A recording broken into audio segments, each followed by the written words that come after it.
तो आपको बताया मांजुली मांजुली द्वीप विश्व का सबसे बड़ा नदीय द्वीप है। सबसे बड़ा riverine island of the world की अगर बात करेंगे तो मांजुली द्वीप हो जाता है, जिसका यहाँ 950 किलोमीटर स्क्वायर 950 किलोमीटर स्क्वायर यह है 950 किलोमीटर स्क्वायर। यह है क्षेत्रफल इसका हो जाता है, एरिया हो जाता है। हालांकि इसका ज्यादा था, लेकिन ब्रह्मपुत्र नदी अभी काटते हुए इसे कम कर दिया है, तो 950 किलोमीटर स्क्वायर में भी यह फैला हुआ है। याद रखिएगा, मांजुली द्वीप विश्व का सबसे बड़ा द्वीप है, ब्रह्मपुत्र नदी के द्वारा बनाया गया है। यह असम में राज्य में भी है। असम राज्य से भी असम सरकार इसे एक जिला का, डिस्ट्रिक्ट का घोषणा कर दिया है, डिस्ट्रिक्ट के रूप में यह घोषित कर दिया गया है। तो मांजुली एक असम राज्य का डिस्ट्रिक्ट भी है, और वहाँ यह 950 किलोमीटर स्क्वायर में ब्रह्मपुत्र नदी के बीच में फैला हुआ है। आगे बात करें तो भौतिक के आकृतियों की विभिन्नता के आधार पर ही विशाल मैदान को 4 भागों में बांटा गया है। यह है जो विशाल मैदान 4 भागों में नदियों के द्वारा पर्वत से नीचे उतरते समय शिवालिक ढाल पर 8 से 16 किलोमीटर के छोटी पट्टी में छोटे छोटे पत्थरों के टुकड़े जो काफी मोटाई में जमा कर दिए जाते हैं, इस निक्षेप को भावर कहा जाता है। भावर प्रदेश से आगे बढ़ते छोटी छोटी नदियां यहाँ लुप्त हो जाती हैं। देखिए, इस बात को हम आपको समझाते हैं, समझिए ऐसे।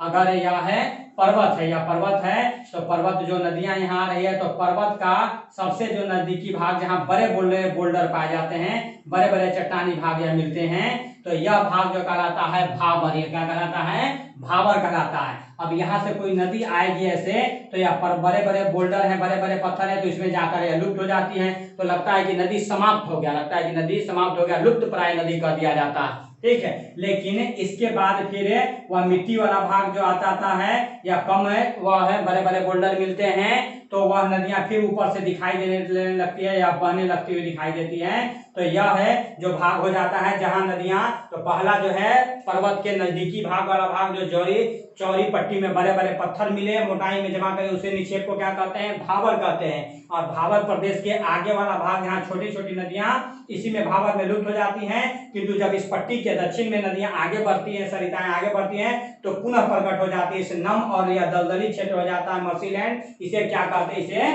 तराई क्षेत्र कहा जाता है। इसे क्या कहा जाता है? तराई क्षेत्र कहा जाता है। तो पर्वत पहला नजदीकी भाग भावर कहलाएगा, एकदम भी याद रखिए। उसके बाद वाला भाग तराई क्षेत्र कहलाएगा, जो दलदली भाग हो जाता है, जहाँ घास घने जंगल मिलते हैं, वन प्राणी क्षेत्र में बहुत ज्यादा मिलते हैं। तो यह है भाग हो जाता है। और यह है जहाँ नदियां का पानी जहां तक वह है जाता है, वह हर साल नदियों का बाढ़ का पानी जहां तक वह है नदी के, जैसे यह नदी बह रहा है, तो उसका नजदीकी भाग जो होगा जहां नदियां दूर तक वह जाएंगी, एक नया लेयर मिट्टी का बिछा देती हैं, तो वह भाग खादर कहलाता है। क्या कहता है? खादर। नवीन जलोढ़ मिट्टी उसे कहते हैं। क्या कहते हैं?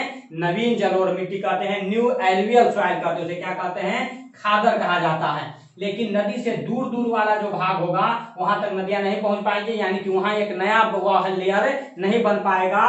तो जहां वह पुरानी मिट्टी का भाग हो जाता है उसे बांगर कह देते हैं। तो खादर और बांगर याद रखिएगा। नदी के नजदीकी वाले भाग है जहां नई नवीन मिट्टी मिलती है उसे न्यू एलुवियल सॉइल कह देते हैं, या उसे खादर कह देते हैं। और जो नदियों से दूर होते हैं, ऊंचाई पर भाग जो होते हैं, जहां वो पुरानी मिट्टी होती है, बाढ़ का पानी वहां नहीं पहुंच पाता हर साल, तो उसे बांगर कहा जाता है। तो एक याद रखना है, यह है पर्वतों के नजदीकी भाग। एक जो हुआ वह है, यह है जो बड़े बड़े वह चट्टानी भाग जो कहलाए, जहाँ जो बड़े बड़े बोल्डर हो जाते हैं, वह है भाग क्या कहलाता है? तो उसे भावर कह देते हैं। यहाँ एक पॉइंट याद रखिए। दूसरा जो उसे आगे बताओ दलदली भाग हो जाता है, उसे तराई क्षेत्र कह देते हैं। नदियों के नजदीकी भाग है जहाँ मिट्टी उपजाऊ मिट्टी होती है उसे खादर कहते हैं, और नदियों से थोड़े दूर जहाँ उपजाऊ मिट्टी नहीं होती उसे बांगर कहते हैं। इस खादर मिट्टी में यह है खरीफ की फसल बहुत अच्छी होगी, तो बांगर मिट्टी जो है रबी की फसलों के लिए अच्छी जानी जाती है। आपसे क्वेश्चन पूछता है यह है रबी फसल कौन सा है और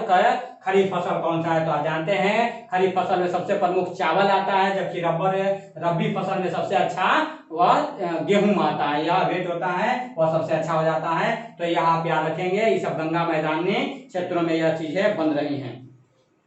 उसके बाद यह है दक्षिण का पठार हो जाता है, साउथ इंडिया का पठार हो जाता है। दक्षिण की पठार की जल्दी हम लोग थोड़ी बात कर लें। तो आज यह है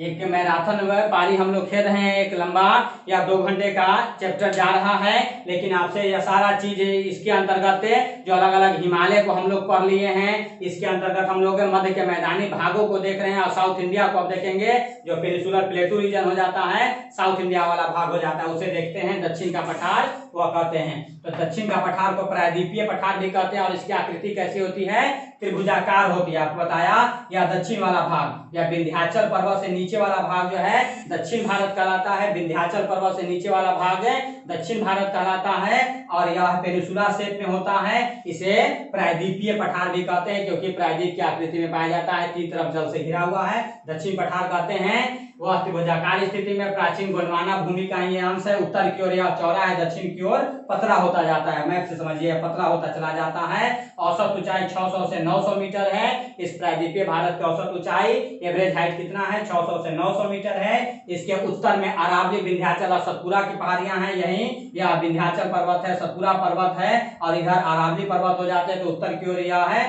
दक्षिण है या प्रायद्वीपीय पठारी भाग का उत्तर में कुछ पर्वतीय भाग बताया गया है। पश्चिम में पश्चिमी घाट हो जाता है, पूरब में पूर्वी घाट हो जाता है, बीच में यह भाग है।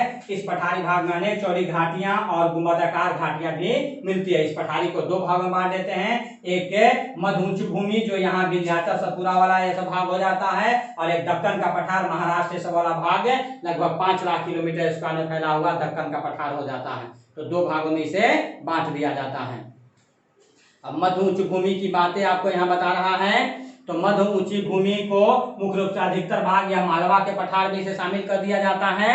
मालवा का पठार यह हो जाता है। यह पठारी भाग पूरब में महादेव श्रृंखला, उत्तर पश्चिम में अरावली और मध्य यह हमें विंध्य श्रृंखला से घिरा हुआ है। मालवा का पठार कैसे घिरा हुआ है तो समझिए, मालवा का पठार जो है यह पूरब में महादेव पर्वत है, महादेव पर्वत है। उत्तर और पश्चिम भाग में अरावली पर्वत से घिरा हुआ है और मध्य यह है विंध्य श्रृंखला से, विंध्याचल पर्वत से घिरा हुआ है। यह है मालवा का पठार। इसी के पश्चिम में राजस्थान का मरुस्थलीय क्षेत्र हो जाता है।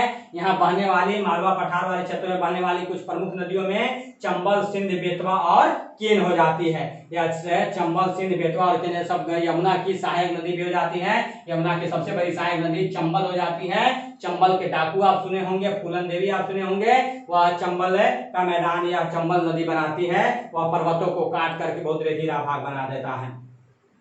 इसकी ढाल दक्षिण पश्चिम से उत्तर पूर्व की ओर हो जाती है। यह भाग पश्चिम में चौड़ा और पूर्व में पतला संकीर्ण होता चला जाता है। इसके पूर्व के विस्तार को स्थानीय रूप से बुंदेलखंड और बंगेलखंड के नाम से यह उत्तर प्रदेश वाले भागों में जाना जाता है। इसके सुदूर पूर्व के विस्तार को मुख्यतः दामोदर और सोनरेखा नदियों द्वारा अपवाहित छोटा नागपुर का पठार कहा जाता है, जिसे इस मैप के सहारे आगे दिखाया गया है। यह है मैप के सहारे आप उन सारे पर्वतों को नाम याद कर सकते हैं किन किन क्षेत्रों में हो जाता है। यह आप याद कर ले सकते हैं। एक बार इसे आप देख लीजिएगा, ऊपर सारा बात हमने आपको बताया। इसी में यह महाराष्ट्र वाले में थाल घाट, भोर घाट हो जाता है। पाल घाट, सेनकोवा घाट ये सब केरल वाले भाग में हो जाता है। अन्नामुदी चोटी यहाँ यह हो जाती है। अन्नामलाई पर्वत यह है तमिलनाडु में और अन्नामलाई पर्वत की सबसे ऊंची चोटी अन्नामुदी हो जाती है। यही नीलगिरी पर्वत हो जाता है तमिलनाडु वाले भागों में। पालनी की पहाड़ियां हैं, सारा यह भाग हो जाता है। पूर्वी तट और पश्चिमी तट आकर के इसी नीलगिरी पहाड़ियां पर मिलती हैं। तो यह याद रखे, प्रायद्वीपीय पठार का यह सारा भाग आपको दिख रहा है।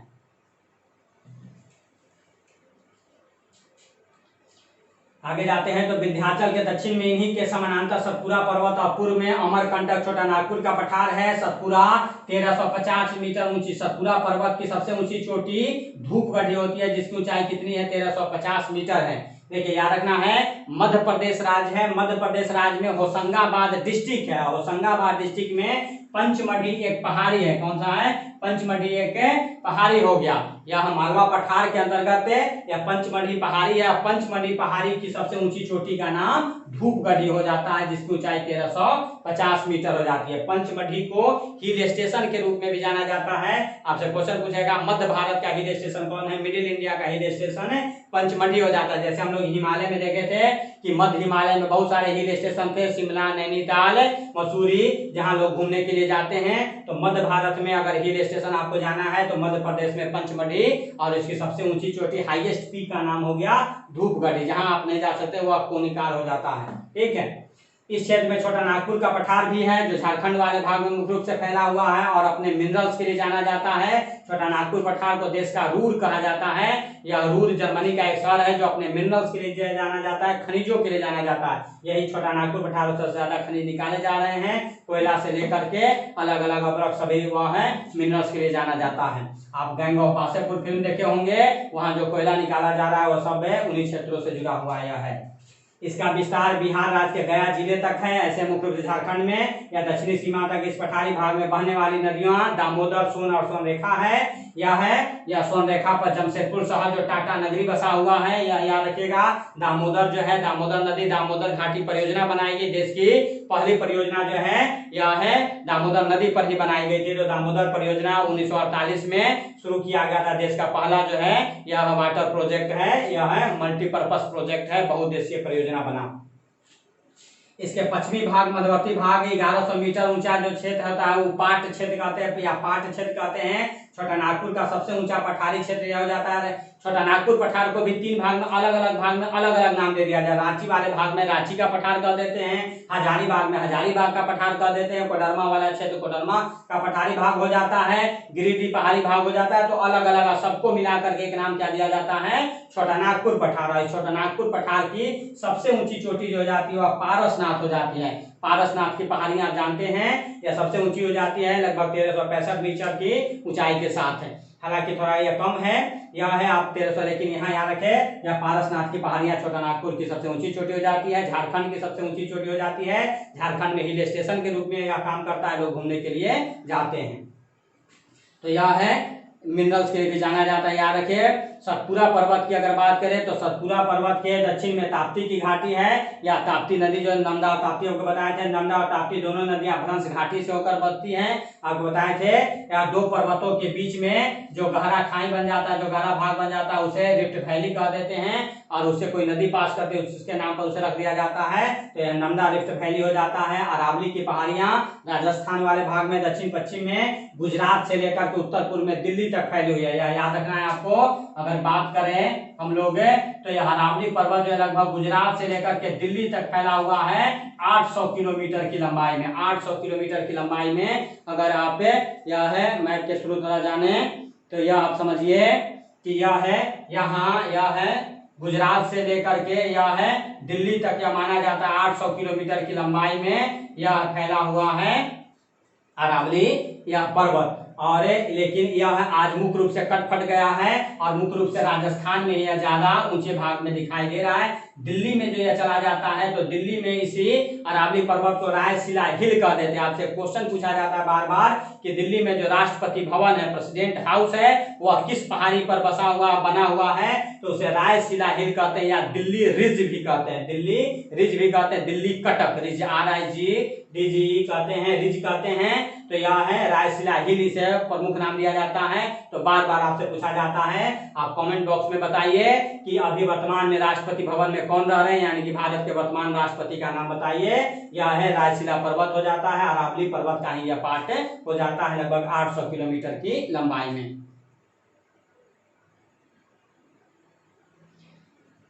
तो यह आप समझ गए अरावली पर्वत पश्चिम गुजरात से लेकर के दिल्ली के निकट, इसे दिल्ली की पहाड़ियां कह देते हैं, दिल्ली रिज कह देते हैं या रायसीला हिल कह देते हैं। अरावली की औसत ऊंचाई यह है 300 से 920 मीटर के बीच है, 300 से 920 मीटर के बीच है दक्षिण पश्चिम में। लेकिन इसकी सबसे ऊंची चोटी अगर कहें तो माउंट आबू पर्वत जो हो जाता है या हिल स्टेशन हो जाता है, माउंट आबू फिर हिल स्टेशन के रूप में। और इसकी सबसे ऊंची चोटी गुरु शिखर है जिसकी ऊंचाई 1722 मीटर है, जिसकी ऊंचाई कितनी है 1722 मीटर है। राजस्थान में हिल स्टेशन कौन है, माउंट आबू। माउंट आबू किस पर बना हुआ, अरावली पर्वत पर। तो अरावली पर्वत पर हिल स्टेशन के रूप में माउंट आबू है, जहाँ जैनों का वह प्रमुख मंदिर भी बना हुआ है, दिलवारा का जैन मंदिर कहते हैं, लोग घूमने के लिए जाते हैं। और इसकी सबसे ऊंची चोटी गुरु शिखर है, VVI याद रखेगा, एक बार नहीं हजारों बार एग्जामों में पूछा गया है। तो यह बिल्कुल आप याद रखें, गुरु शिखर है वह है, कितनी ऊंचाई इसकी है, किस राज्य में है, किस वह पर्वत से जुड़ा हुआ है।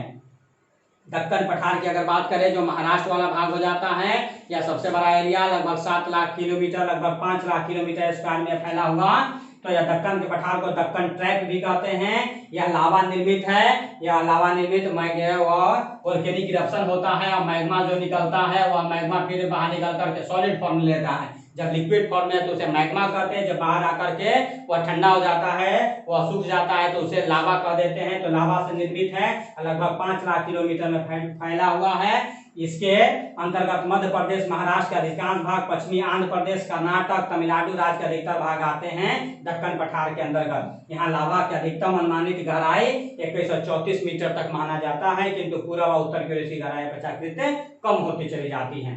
पश्चिमी घाट पर्वत उत्तर में ताप्ती नदी से बाएं तट से प्रारंभ होकर के दक्षिण में कन्याकुमारी अंतरिक्ष तक 1600 किलोमीटर में। यह पश्चिमी घाट हम लोग पढ़े अभी बताए आते हैं, 3 भागों में सहाद्री कहते हैं, 3 भागों में बांट दिया जाता है। उसके बारे में बताया, इसे सहाद्री भी कहा जाता है। यहाँ 4 प्रमुख दर्रे हैं उत्तर से दक्षिण के क्रम से, थाल घाट, भोर घाट, पाल घाट और सिलकोवा घाट। तो जिसमें आप याद रखिएगा कि थाल घाट और भोर घाट दो है, यह महाराष्ट्र में है, और पाल घाट और सिंकोवा घाट जो है, सिंकोटा घाट यह केरल में हो जाता है। यह पश्चिमी घाट की बात है। दक्षिण की ओर पश्चिमी घाट पर्वत नीलगिरी पहाड़ियों द्वारा पूर्वी घाट से मिल जाती है, यानी कि पूर्वी घाट और पश्चिमी घाट कहाँ मिलती है, तो नीलगिरी पर्वत पर मिलती है, यह याद रखिएगा।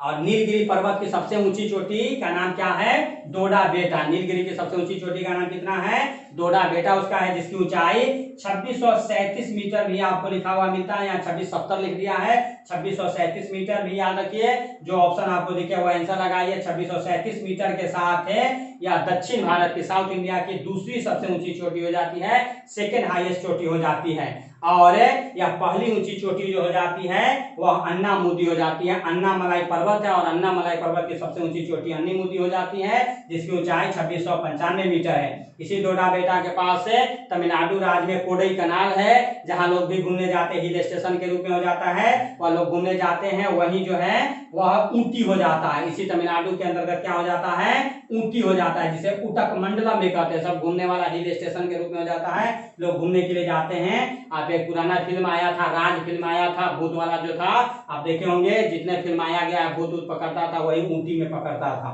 ठीक है, तो याद रख सकते हैं, वही सब सारा भाग हो जाता है। पूर्वी समुद्र तटीय की अगर बात करें, आप देखिए पश्चिम तट हो गया, पूर्वी तट की बात कर रही है। पूर्वी तट जो है कटा फटा हो जाता है, क्योंकि नदियां वह है वो पश्चिम से निकल करके और पूरब में गिरती हैं, बंगाल की खाड़ी में गिरती हैं। तो यह है यहाँ की सबसे ऊंची चोटी, यह हम लोग बात कर लिया अन्नामलाई। पूर्वी समुद्र तटीय के समानांतर महानदी की घाटी से दक्षिण में नीलगिरी तक दक्षिण पूर्व में 1800 किलोमीटर की लंबाई में यह पूर्वी घाट पर्वत फैला हुआ है।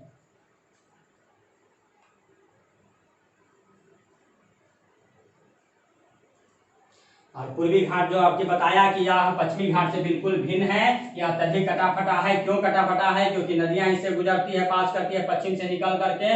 क्योंकि भारत में नदियों का जो ढाल है दक्षिण भारत में वह है पश्चिम से पूरब की ओर है, तो कटाफटा है, पहाड़ियों के रूप में है। उड़ीसा में या महेंद्रगिरी है, आंध्र प्रदेश में नल्लामलाई है, पालगोंडा है, तमिलनाडु में अन्नामलाई, पंचामलाई, शिवराय, पालनी, वेलगिरी पूर्वी घाट की कुछ प्रमुख पहाड़ियां हो जाती हैं। यह पहाड़ियां महानदी गोदावरी, कृष्णा और कावेरी नदियों के द्वारा बांटा गया है, अलग अलग किया गया नदियां उपजाऊ मैदान तथा डेल्टा का भी निर्माण करती है। जबकि यह है तटीय मैदान की बात करें, उसी पूर्वी घाट और पश्चिमी घाट के साथ तटीय मैदान लगा हुआ है। तो तटीय मैदान की अगर बात की जाए तो दक्षिण के पठार के दोनों किनारों पर, यानी कि पूर्व और पश्चिम दोनों किनारों पर तटीय मैदान का विस्तार है। यह मैदान का निर्माण समुद्री क्रियाओं के द्वारा तथा नदियों के द्वारा बहाकर लाई गई मिट्टी से हुआ है।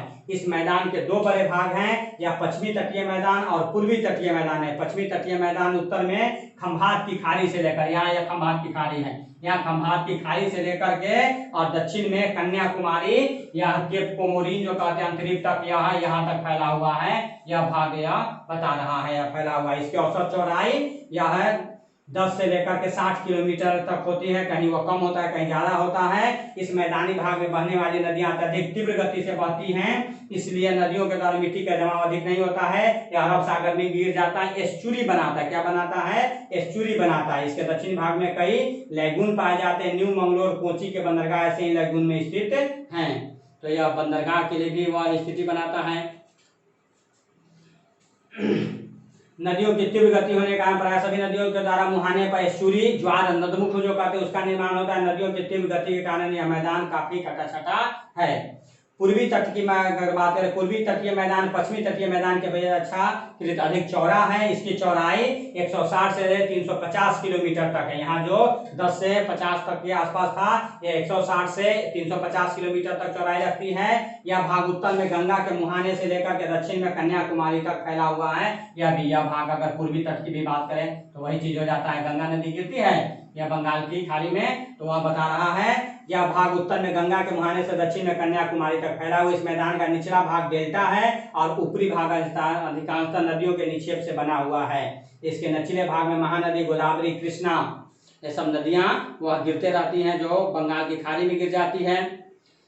इस मैदान में अगर बात करें तो कावेरी नदियों के पठार के निचले भाग से अवसाद लाकर निक्षेपित किया है। इस मैदान में तट के निकट फैले रेत के टीलों से घिरा हुआ छिछला लैगून मिलता है, जिसे झील की संज्ञा दी जाती है। वह है इस तटीय मैदान के उत्तरी भागों को गोलकुंडा तट तथा दक्षिणी भागों को कोरोमंडल तट हमने आपको पहले ही बता दिया है।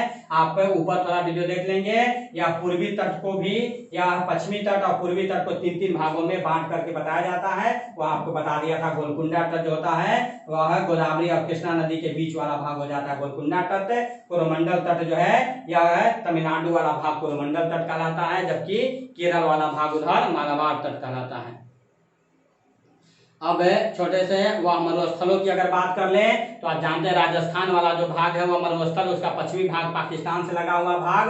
राजस्थान के पश्चिम में एक बड़ा शुष्क प्रदेश है जिसे भारतीय मरुस्थल या राजस्थान का मरुस्थल या थार मरुस्थल, थार डेजर्ट के नाम से जाना जाता है। यह 644 किलोमीटर लंबा और 160 किलोमीटर चौड़ा एरिया है, जिसका कुल क्षेत्रफल 1 लाख है। यह है 40,000 के आसपास। यह है आप 1.40 यह है वर्ग किलोमीटर स्क्वायर आप याद रखेंगे। यह है प्राय शुष्क जलवायु वाला क्षेत्र हो जाता है और यहाँ वर्षा जो है 15 सेंटीमीटर से भी कम होती है, इसीलिए वह 15 सेंटीमीटर से कम जहाँ वर्षा होती है वह रेगिस्तान के रूप में हो जाता है। आप यह टर्मिनोलॉजी भी याद रख सकते हैं। बरसात के मौसम में कुछ नदियां नजर आती है, कुछ समय के लिए बालू में विलीन हो जाती हैं। यहाँ बालू के टिब्बों और बरखान का विस्तार बहुत अधिक मिलता है। यह बरखान आप याद रखिएगा।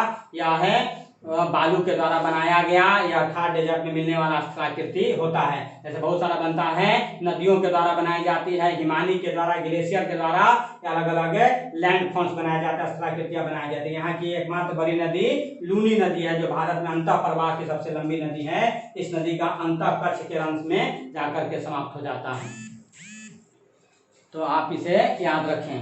यह लूनी नदी खारे पानी का भी यह नदी हो जाता है भारत का एकमात्र। द्वीप समूहों की बात करें तो आप जानते हैं भारत के पूर्व और पश्चिम में इधर अरब सागर में लक्षद्वीप हो जाता है, बंगाल की खाड़ी में यह है अंडमान निकोबार हो जाता है। उसी को बताया है। भारत की समुद्री सीमा के अंदर 1256 द्वीप हैं। यह मुख्यतः 2 भागों में बटे हुए हैं। एक बंगाल की खाड़ी द्वीप समूह में 572 द्वीप है, जबकि 36 द्वीप है वह जिसमें 552 में से 36 द्वीपों पर आबादी पाई जाती है, मानव रहते हैं। अरब सागर में कुल 47 द्वीप हैं। यह है इसके अतिरिक्त गंगा सागर और महानदी के डेल्टा में भी अनेक द्वीप बनाए गए हैं। भारत और श्रीलंका के बीच भी कई छोटे छोटे द्वीप हैं। भारत और श्रीलंका के बीच या छोटे छोटे यहाँ द्वीपों की एक श्रृंखला ही है जिसे राम सेतु कहते हैं। रामेश्वरम आप जानते हैं राम सेतु कहते हैं। एडम्स ब्रिज कहा जाता है। क्या कहते हैं इसे? एडम्स ब्रिज कहते हैं। मानव निर्मित आदम का पुल कहते हैं। हम लोग धार्मिक रूप से उसे राम सेतु कहते हैं। आप जानते हैं राम जी को पत्नी को खोजना था तो श्रीलंका गए थे और उनके पास 2 इंजीनियर थे, नल और नील, और उसी नल और नील ने यहाँ पत्थरों को वह बिछाया था और समुद्र में रास्ता बनाया था, जो आज भी देखा जा सकता है। तो यह है भारत और श्रीलंका के भी छोटे छोटे द्वीप है। इसी प्रकार गुजरात, केरल, महाराष्ट्र और कर्नाटक के तट पर भी अनेक द्वीप मिलते हैं। तो भारत के पूर्वी और पश्चिमी तटों पर भी द्वीप मिलते हैं। बंगाल की खाड़ी के बड़े द्वीप समूह को अंडमान निकोबार द्वीप समूह के नाम से जाना जाता है। इस द्वीप समूह को 10 डिग्री चैनल से 2 भागों में बांटा जाता है। अंडमान और निकोबार को कौन बांटता है? तो 10 डिग्री चैनल बांटता है। यहाँ पे याद रखें 10 डिग्री चैनल इसे बांटता है। और यह क्या है? तो यह द्वीप सब जो है जलमग्न पर्वतों के ऊपरी भाग है। जल में कुछ भाग डूबा हुआ, कुछ भाग बाहर निकला हुआ है। तो भारत का सबसे दक्षिणी बिंदु इंदिरा पॉइंट जो है, जो 6 डिग्री यह है 30 से 6 डिग्री 30 मिनट पर है। 6 डिग्री 4 मिनट तक लिया जाता है। वही बताया है दिसंबर 2004 में सुनामी में पूरा डूब गया था, परंतु फिर यह है अपनी पूर्व स्थिति में आ गया है। अरब सागर में जो लक्षद्वीप है और मिनी काय शामिल है, पूरा द्वीप समूह प्रवाल निक्षेप से, कोरल रीफ आपको बताया था, आपको पहले भी बताया था कि लक्षद्वीप जो है कोरल रीफ से बना हुआ, प्रवाल भित्ति से बना हुआ है, जबकि अंडमान निकोबार पर्वतों का, हिमालय का ही यह एक्सटेंट पार्ट माना जाता है। कोरल रीफ से बना हुआ सबसे बड़ा भाग ऑस्ट्रेलिया में पाया जाता है, या आप याद रखेंगे क्वेश्चन के रूप में, जो 11 डिग्री चैनल द्वारा 2 भागों में बढ़ता है यह है। तो हम लोग इस प्रकार आज इस पूरे भारत के पार्टों को देखें, उसी बात को बताया गया है कि इस प्रकार हम भारत के प्राकृतिक विभाग का अध्ययन करते हैं तो स्पष्ट हो जाता है कि विषमताओं के साथ साथ यह एक दूसरे के पूरक भी हैं। यह है, अगर हिमालय नहीं होता तो वह बहुत सारी चीजें हिमालय के होने के कारण उत्तर से आने वाली या साइबेरिया से आने वाली ठंडी हवाओं से रोकता है। खरा हिमालय बता रहा है डरो न आंधी पानी से, आप पढ़े होंगे कविता, तो यह ठंडी बचाता है और इधर से जो मानसूनी हवाओं को रोक करके भारत में वर्षा करवाता है। तो यह प्राकृतिक विविधता जो पाई जाती है भारत में, डाइवर्सिटी जो मिलता है, वह एक दूसरे के पूरक है और हम लोगों के जीवन के लिए अच्छा है, भारत के लिए अच्छा है। वही बात बता रहे हैं, हमारे प्राकृतिक संसाधनों को समृद्ध बनाता है। उत्तर का पर्वतीय भाग जल और वनों का बड़ा स्रोत है, तो विशाल मैदान अन्न का भंडार है। वर्तमान में भूगर्भीय सर्वेक्षण से पता लगा है कि बिहार के गंगा बेसिन द्रोणी में खनिज तेल का भी, किशनगंज सब वाले भागों में बताया जा रहा है। यह है खनिज तेल भी जो है मिलने का, पेट्रोलियम मिलने की बातें की जा रही है, सर्वेक्षण चल रहा है, विशाल भंडार है। इसके अतिरिक्त विशाल मैदान प्राचीन सभ्यताओं के विकास का भी यह आधार रहा है। दक्षिण पठारी भाग खनिज संपदाओं से भरा रहा है, जो हमारे औद्योगिक विकास में भरपूर सहायक है। तो अगर यह है पूरी बातों को आप समझ गए होंगे। तटीय मैदान जो है चावल की कृषि के लिए और मत्स्य पालन के लिए जाना जाता है। अनेक पत्तन है, बंदरगाह है, बंदरगाहों को एक दिन हम आपको अलग से पढ़ा देंगे।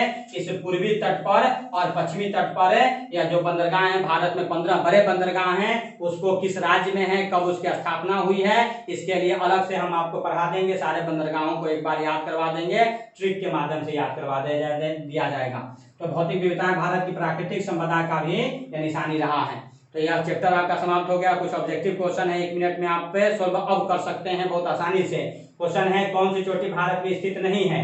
यह है, तो इसमें आप यह है, अगर माउंट एवरेस्ट की बात करें तो यह पूरी तरह से नेपाल में हो जाता है। केटू जो है भारत का ही पार्ट है, हालांकि पाक और गोपाट कश्मीर में है, गुलाम कश्मीर में है, लेकिन भारत का ही पार्ट है। तो चोटी भारत में स्थित नहीं है। कौन? तो माउंट एवरेस्ट नेपाल में है। भारत के उत्तर पश्चिम किनारे पर हिमालय की कौन सी श्रेणी है?